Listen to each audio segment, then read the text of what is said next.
Hello दोस्तों, कहानी की इस नई सीरीज में आप सभी का स्वागत है।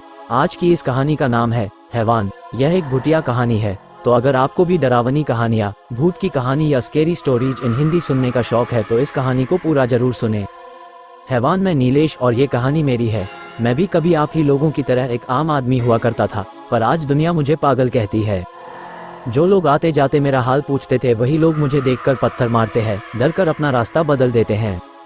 ये सब कुछ मेरे एक गलत फैसले की वजह से है, जिसे अब मैं चाहकर भी सुधार नहीं सकता। एक शाम मैं ऑफिस से घर वापस आ रहा था। अपना मनपसंद गाना गुनगुनाते हुए मैं रास्ते से गुजर ही रहा था कि अचानक ही रास्ते में मुझे एक साधु मिला। साधु, क्या बात है बेटा, आज बड़े खुश लग रहे हो, किस बात की इतनी खुशी है? मैंने आज से पहले उस साधु को कभी नहीं देखा था। मैं उसे इग्नोर कर आगे बढ़ा ही था कि तभी उस साधु ने मुझसे कुछ ऐसा कहा जिसे सुन मेरे पैर जम से गए। साधु, शहनाज बेहद पसंद है ना तुझे? चिंता मत कर, मेरी बात मानेगा तो वो भी तुझे पसंद करने लगेगी।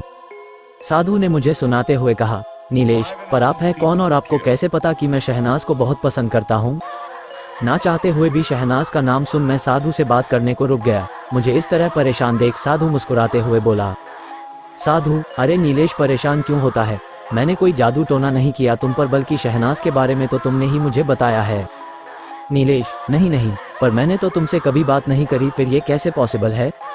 साधु पर शक तो मुझे शुरू से ही था, लेकिन जैसे जैसे वो मुझे मेरे बारे में बताए जा रहा था, मेरी दिलचस्पी उसमें और बढ़ने लगी थी। नीलेश बाबा, आप कुछ कहते क्यों नहीं? भला मैंने आपको शहनाज के बारे में कब बताया? इस पर साधु बोला, साधु, नीलेश, मैं अक्सर इस रास्ते पर ही बैठा आते जाते लोगों को देखता रहता हूँ और रात होते ही पीछे कब्रिस्तान में जाकर सो जाता हूँ। यही मेरी जिंदगी है, और जब से मैंने तुमको खुद से बात करते देखा तो मुझे अच्छा लगा। तुम्हारे चेहरे से ही पता चल रहा था कि तुम किसी के प्यार में हो। एक दिन मैंने तुम्हारे मुंह से उस लड़की का नाम भी सुन लिया, शहनाज। बस इसलिए तुमसे बात करने का मन हुआ, क्योंकि मैं जिससे प्यार करता था उसका नाम भी शहनाज ही था। साधु की बात सुनकर पहले तो मुझे खुशी हुई, लेकिन जब मैंने उसकी बातों को ध्यान से सुना तो चौंक गया। नीलेश, था का क्या मतलब है? क्या हुआ आपकी शहनाज को? मेरे सवाल पर साधु के चेहरे पर दर्द झलकने लगा था, पर उसने मेरी बात का कोई जवाब नहीं दिया। बस मेरे कंधे पर प्यार से हाथ रखते हुए बोला, साधु, नीलेश, तुम चिंता मत करो, ये लो सफ़ेद गुलाब और कल तुम इसे अपनी शहनाज के बालों में लगा देना और वो तुम्हें तुरंत हाँ कर देगी। साधु के हाथों में सफ़ेद गुलाब देख मुझे अजीब तो लगेगा, पर मैं भी अपने एक तरफा प्यार में अंधा हो चुका था। इसीलिए ज़्यादा कुछ ना सोचते हुए मैंने साधु के हाथ से वो सफ़ेद गुलाब ले लिया और अपने घर आ गया। उस रात मुझे नींद नहीं आई। मैं बस साधु के दिए सफ़ेद गुलाब में अपनी शहनाज को इमेजिन कर रहा था और पूरी रात यही सोच रहा था कि कब शहनाज मुझे हाँ बोले और मैं उसे अपनी बाहों में भर लूँ। इन्हीं सपनों को देखते हुए कब मेरी सुबह हुई, मुझे पता ही नहीं चला। शहनाज, आई लव यू, और फिर वो प्यार से मुझे अपनी बाहों में भर लेगी। मैं बस सोच रहा हूँ, शहनाज के हाँ करने के बाद उसे खाने पर ले जाऊँ या फिर उससे शॉपिंग के लिए पूछूँ। खुद से कहता हुआ जब मैं ऑफिस पहुँचा, शहनाज मुझे कहीं दिखी नहीं। किसी तरह बेचैनी में दिन खत्म हो गया। शाम हो गई। ऑफिस में सब लोग जा चुके थे, पर मैं अभी भी शहनाज का इंतजार कर रहा था। ऑफिस में ही बैठा था कि अचानक शहनाज मेरे सामने आ गई। शहनाज मेरे सामने गले में वरमाला डाले खड़ी थी। उसने मेरे बॉस से ही शादी कर ली थी। सच कहूँ तो दिल टूटना किसे कहते हैं, मैंने तब महसूस किया था। उस वक्त मैं जिस मंजर से गुजर रहा था उसे मैं शब्दों में बयां नहीं कर सकता। मन तो कर रहा था कहीं भाग जाऊं, सब कुछ छोड़ दूं, कि तभी शहनाज ने मुझे गले लगाते हुए कहा, शहनाज, नीलेश, मैं तुमको सब कुछ बताने ही वाली थी, पर सब कुछ इतना जल्दी हो गया कि मुझे मौका ही नहीं मिला। शहनाज अभी बोल ही रही थी कि उसने मेरे हाथ में साधु का दिया हुआ वो सफ़ेद गुलाब देख लिया। शहनाज, अरे वाह, तुम सच में मेरे सबसे अच्छे दोस्त हो। मेरे लिए सफ़ेद गुलाब लाए हो, ये मेरी फेवरेट है। लाओ इसे मुझे दो, मैं इसे अपने बालों में लगा लेती हूँ। शहनाज ने ये कहते हुए मेरे हाथों से वो गुलाब लेकर अपने बालों में लगा लिया। गुलाब लगाते ही उसकी आंखों में क्या हुआ, उसकी आंखें एकदम लाल हो गई। मैं ये देखकर चौंका जरूर, पर अगले ही पल अपना वहम समझकर नज़रअंदाज भी कर दिया। वो गुलाब लगाते ही वो पूरी बदल सी गई। वो खुद को शीशे में देख हंसे जा रही थी, जैसे कि पुरानी आत्मा को कोई नया शरीर मिल गया हो। एक पल को मैंने देखा कि शहनाज अंधेरे में किसी से बात कर रही है। शहनाज, शीशे में देखकर, लो मैं आ गई। क्या खूबसूरत जिस्म ढूंढा है तुमने। इस बार कसम से दिल खुश हो गया। जल्दी तेरे पास आती हूँ तुझे भी खुश करने। नीलेश, ये अंधेरे में किससे बातें कर रही हो तुम? उद्धरण चिन्ह। मैंने शहनाज से कहा, पर उसने मुझे ऐसे देखा जैसे वो मुझे जानती ही नहीं। वो बिना मुझसे कुछ कहे ऑफिस के बाहर चल दी। नीलेश, शहनाज, सुनो तो, इतनी रात में कहाँ जा रही हो? तुम्हारा पति तुम्हारा इंतजार कर रहा है। शहनाज, शहनाज। मैं उसको पुकारता हुआ उसके पीछे चल रहा था, पर मेरे इतने बुलाने पर भी उसने एक बार भी पीछे मुड़कर नहीं देखा। मेरे मन को किसी अनहोनी का डर सता रहा था, और तभी मैंने देखा शहनाज एक कब्रिस्तान के अंदर जा रही है। नीलेश, ये कब्रिस्तान तो वही कब्रिस्तान है जिसमें वो साधु रहता है। मैं खुद से कह ही रहा था कि तभी मुझे किसी के मंत्रोच्चारण की आवाज़ सुनाई दी। कब्रिस्तान उन्हीं मंत्रों की दिशा में जिंदा लाश बने चली जा रही थी। मैं एक कब्र के पीछे छिपा बैठा ये सब देख रहा था। इससे पहले मैं कुछ समझ पाता, मैंने देखा कि एक साधु हवन कुंड में कुछ मंत्र पता हुआ अपने खून की आहुति दे रहा है। साधु मंत्र पढ़ ही रहा था कि तभी उसने अपनी एक आंख खोलकर देखा कि शहनाज उसके सामने खड़ी है। शहनाज को देख साधु के चेहरे पर मुस्कान उमड़ पड़ी थी। अब मुझे सब कुछ साफ साफ समझ में आ चुका था। नीलेश, अच्छा तो इस साधु ने सफ़ेद गुलाब पर काला जादू किया हुआ था। उद्धरण चिन्ह। तभी शहनाज उसके पास आई है। मैं खुद से कह ही रहा था कि तभी साधु ने शहनाज को अपने पास आने का इशारा किया। शहनाज भी एक सीध में साधु के पास जाने लगी।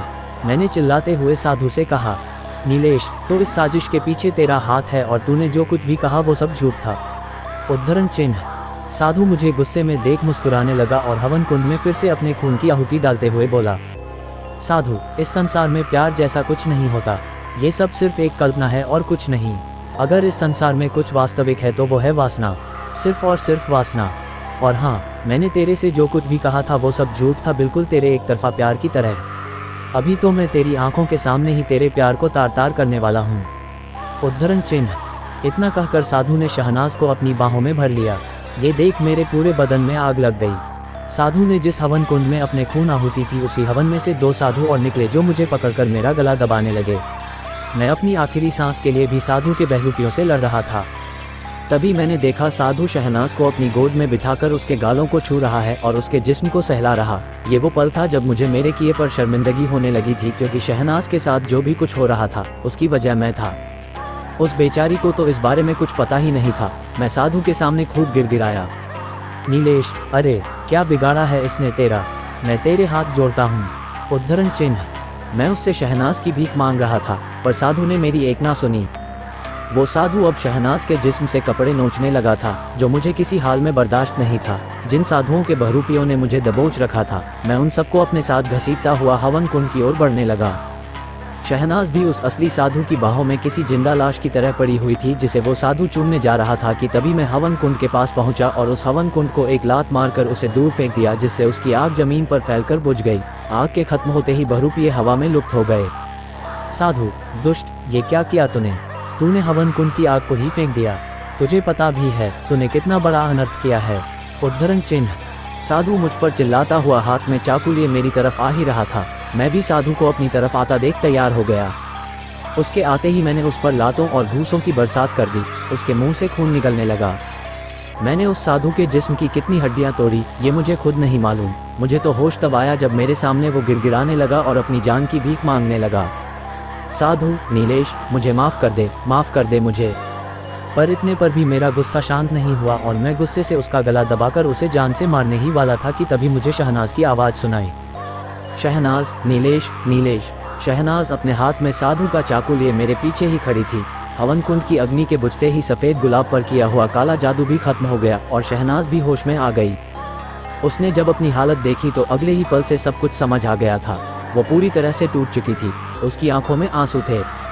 शहनाज, नीलेश, तुमने मुझे बर्बाद कर दिया। मैं तो तुम्हें एक अच्छा दोस्त समझती थी, पर तुम तो हैवान निकले। तुमने मेरा घर बसने से पहले ही उजाड़ दिया। नीलेश, मेरी नई शादी हुई थी। मैंने अपना परिवार बसाने के सपने देखे थे और तुमने सब कुछ बर्बाद कर दिया। सब बर्बाद कर दिया। तुम मेरे दोस्त नहीं, दुश्मन हो, दुश्मन। शहनाज की ये बात मुझे चुभ गई थी। जिसके प्यार के लिए मैं तरस रहा था, उसी प्यार की नज़रों में आज मैं एक हैवान बन चुका था। ये सब मेरे गलत फैसले के कारण हुआ था।